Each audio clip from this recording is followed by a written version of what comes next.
everyone, I'm the Shades, and welcome again to Shades' Soapbox. It's once again time for another edition of Shades is super late to the goddamn party. See, there's a long-running streaming series that only now have I actually gotten into. Seems to happen a lot with me, honestly. I always seem to be way behind with trends, and it drives me nuts sometimes. But at least this time, I was on the bandwagon before it got going again during a resurgence. What series am I referring to? Well, as you no doubt saw from the title, we're talking about Critical Role. I mean, a bunch of voice actors playing Dungeons and Dragons, how could that not be entertaining? But before we get into the details, we need to talk about the history of this beloved series and how it's gotten to where it is today.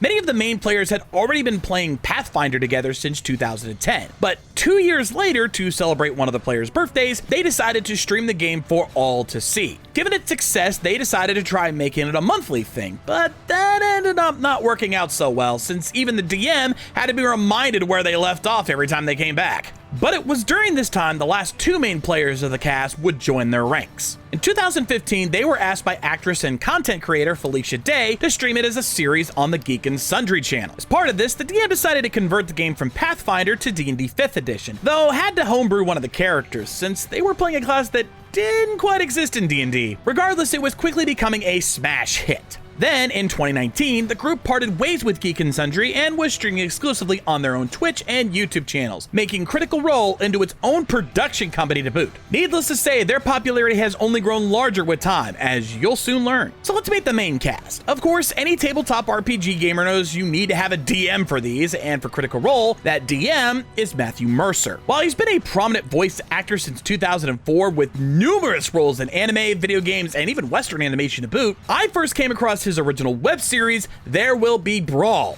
a dark series based on Super Smash Bros. Most anime fans might know him as either Levi Ackerman from Attack on Titan or as Jotaro Kujo from JoJo's Bizarre Adventure. Given his near 12 years of experience, he's become a master of telling stories, creating characters, and putting his players in fun, challenging scenarios. From there we have the main players, all of them voice actors as well. Some of them I've mentioned back when I've done anime reviews, such as Laura Bailey, her husband Travis Willingham, Sam Riegel, and Liam O'Brien. There's also Ashley Johnson, who's known for voicing Terra in Teen Titans and Ellie in the Last of Us franchise. Then there's Taliesin Jaffe, who's done a lot of smaller roles, but was the voice of Blanca in the later Street Fighter games and has been ADR director for anime like Hellgirl, Ergo Proxy, and Romeo x Juliet. Lastly, there's Marisha Ray, who's also not known for major roles. However, it's fun to note that in between campaigns, she ended up marrying Mercer. No, she doesn't get special treatment in the games, but it does lead to some fun moments here and there. Each of them offer a very different personality and playstyle, likely having specific character traits they tend to stick with, though aren't afraid to change things up every now and then. For example, given the new animated series, which I'll get into in a bit, let's examine the main cast of their first campaign, Vox Machina. Laura plays Vixalia, a half-elf ranger slash rogue who tended to be the one to keep the others in line, being the pragmatic and frugal one, given her upbringing on the streets. Liam plays Vax Ul'Dan, Vex's twin brother, and a bit of a rogue assassin who's usually all business but can have his moments of fun, being quite the prankster when the mood calls for it. Ashley plays Pike Trickfoot, a deep gnome cleric full of compassion but also guilt, making sure no one else has to suffer like she did once before. Sam actually played two characters throughout the campaign. First was Scanlan Shorthalt, a gnome bard who lived up to the class stereotype, being the comic relief of the party and using his silver tongue to either help boost his friends or to get into a woman's pants. Or guys, he isn't all that picky. After Scanlan left to do a little soul searching, Sam briefly played the role of Tyrion Darrington, a human artificer who was also a snotty rich boy with delusions of grandeur. Marisha played Keyleth, a half-elf druid who was often shy but with some anger issues and can be a bit impulsive, much to her own detriment. Then come the two big ones, one for the story arc they had, and the other for being the one who often stole the show. For the former, it's Talisin's character, Percival DeRollo. He's a human gunslinger, that custom class Matt had to make. The man had a rough life, his family being murdered, and thus he seeks revenge, which can lead to some problems as the campaign goes on. He's often quiet, but is often quite wise, given he's seen both extremes of wealth and poverty. He has a strong wit and often acts like he's the only adult in the room, but given this party, he's not often wrong. The ones who killed his family, the Briarwoods, become recurring villains, having been killed several times by the end. Damn vampires. Then we get to Travis's character, the one most will remember if they've seen clips of Critical Role, Grog Strongjaw. This Goliath barbarian has led to some of the craziest moments in the first campaign, both the most badass and the most hilarious. He's really strong, but really dumb, often impulsive and far less merciful. But he's also a big old teddy bear, often being so damn cute when he's not in a fight. There have also been many guest characters with other actors coming by for quick appearances, like Will Friedle, Chris Hardwick, Yuri Lowenthal, Mary Elizabeth McGlynn, the aforementioned Felicia Day, and others. There will undoubtedly be some familiar names in the mix for you. But what exactly makes people love this series so much, enough to sit down for 3 to 5 hours every single week? Well, it comes down to those unforgettable moments. Given these are all actors of all shapes and sizes, they know how to put on a show. And the creativeness of D&D, as well as other tabletop games, allows them to really create some fun scenarios. And of course, those hilarious moments where things just go off the rails. Like when Grog found a cursed sword that spoke to him, but given his low intelligence, ends up being an exercise in shenanigans. Are you to be my wielder? What the shit? Have you taken up the blade of Craven Edge? Is that what this is? Do you have a female setting? Do you have a name? Like, do I call upon you? Can I call you Bacon? Or how about when guest player Will Wheaton is apparently the worst roller in history, to the point Matt has an existential crisis. There it is! 20? No. What's the exact opposite?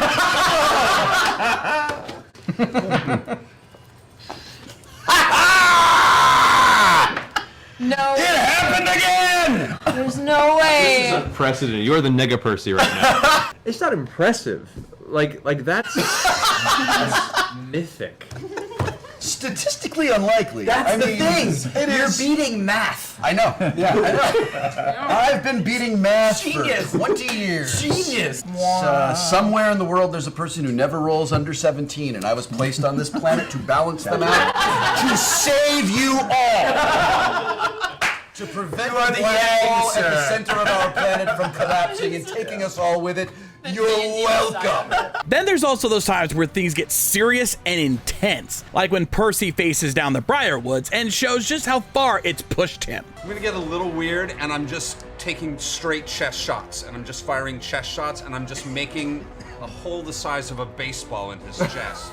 And as it happens, as I keep unloading, the gun still breaks, and I'm still pulling the trigger. You fool! Your soul is forfeit! Die! Die!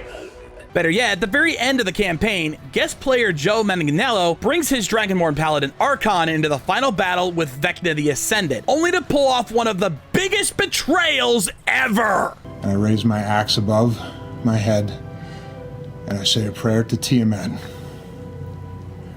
And I bring the axe down and chop my hand off, put Vecna's hand on, use my healing pool to heal, and teleport out. I'm sorry, it was just business.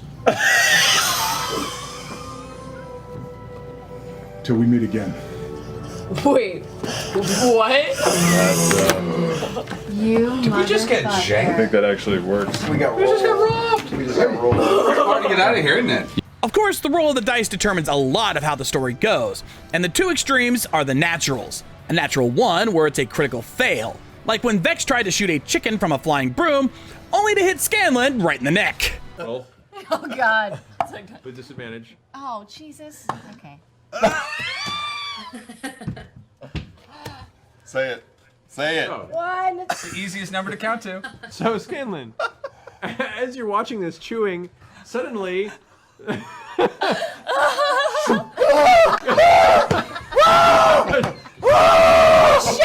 Scanlan, I'm sorry. I let.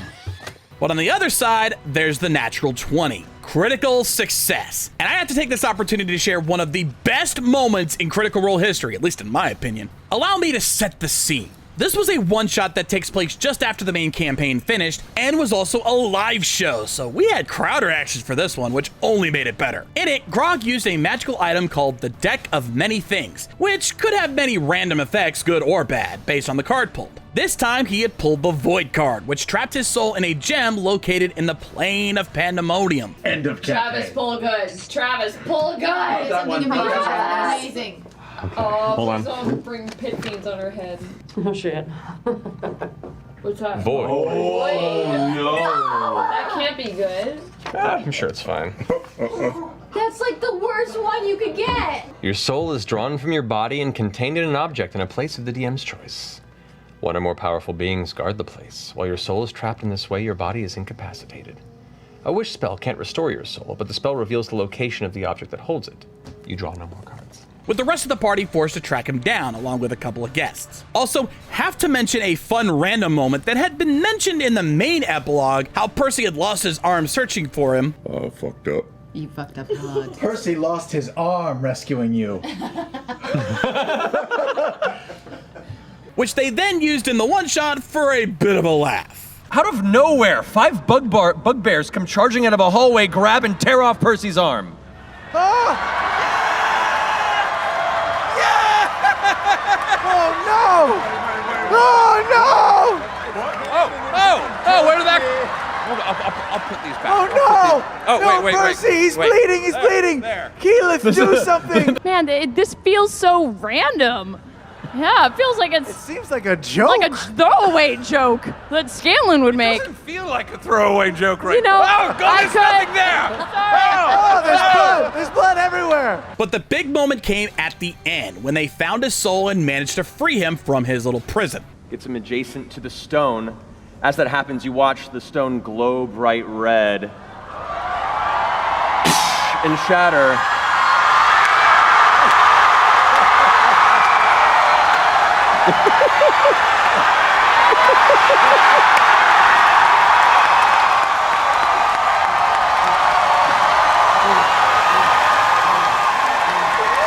They had a giant monster guarding it, so that it needed to be dealt with, and Grog had finally gotten his chance to fight. And boy, did he ever! Grog, it's your turn.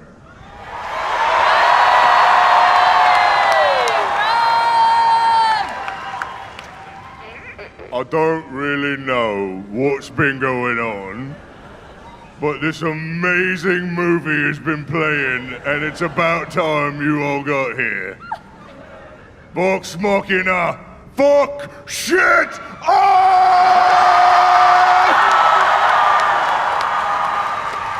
Given his level, he was able to make 2 attacks in a single turn, and given he put himself into a rage and used his Titanstone knuckles to bulk up, and I would like to rage!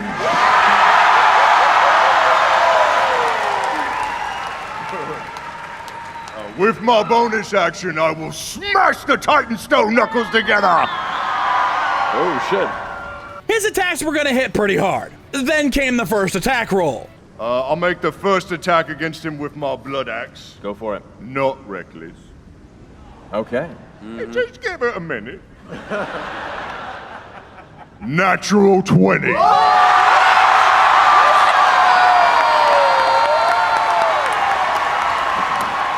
Motherfucker. Yep, a natural 20, leading to a massive 66 points of damage in a single hit. But then, he made his second attack. Next attack? Next attack. Reckless. Sure, go for it. Natural 20! No!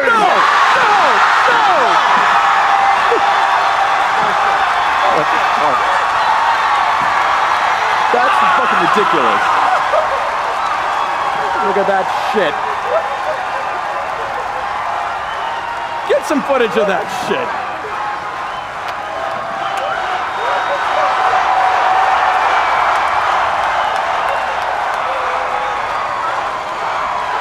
Two natural 20s in a row. Needless to say, the beast was done for, leading to the line that is guaranteed to get even the players losing their shit. How do you want to do this?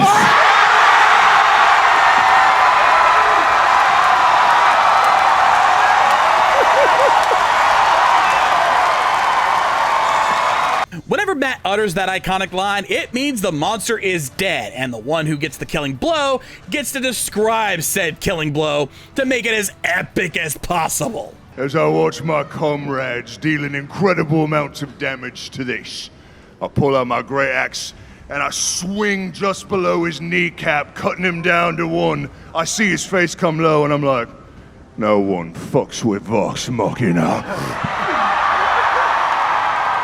That is what makes this show so damn good. Even Mildred the Monk, our TRPG guru, began to enjoy this show, but he does mention one issue that he has that I think I have to bring up. See, this isn't how TRPGs normally go. Trust me, I speak from experience here. Do not expect your game to go this well. If you want to see how a real TRPG game tends to go, check out some of the one-shots. I'd actually really recommend the most recent Battle Royale, with Sam taking over as DM and guest characters all around for the players. The game quickly goes off the rails and ends far from how Sam envisioned it would go. That is what happens more often than not in an actual tabletop game. Still, the success of Critical Role has led to some massive movements even outside the game itself. Not only have they started a charity organization helping raise money for different charity groups around the world, but the loads of merch they've made is insane. From figures to books, t-shirts, and more. But then came the big one. In March of 2019, after failing to pitch the idea to studios, they launched a Kickstarter for an animated special, The Legend of Vox Machina. Well, let's just say the original $750,000 goal was more than met, hitting $3 million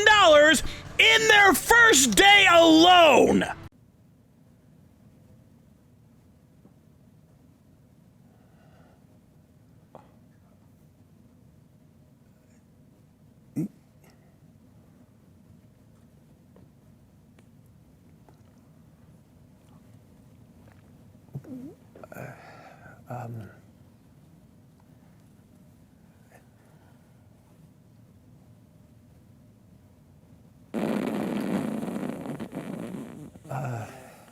Okay. Yeah, hey.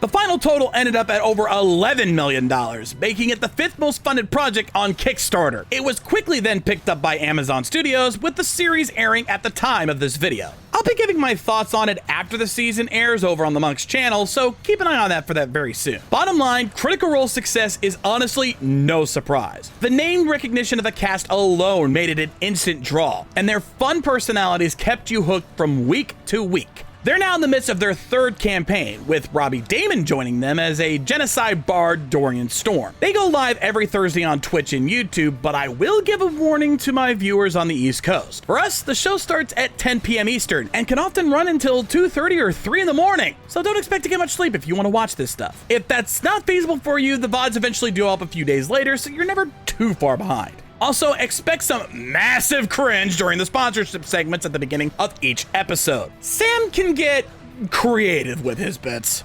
It's the master of the darknet. You know me by my Haxer handle, BlackWillow73 at AOL.com. I just got back from DEF CON, and I'm already spinning my webs, poning low resers and fragging side channels on my Vulcan nerve hack, staying elite. Even if you're not a TRPG fan, the mix of hilarity and intensity can be more than enjoyable to watch. So I highly recommend it. If you're still not sure, there are plenty of clip compilations on YouTube so you can see just how chaotic it can get before diving into it fully yourself. Take a chance and roll the dice, because this series rolls a natural 20 on its fun check, without a doubt. Anyway, that's gonna do it for this video. I'm the Shades, and we'll see you next time. Rock on!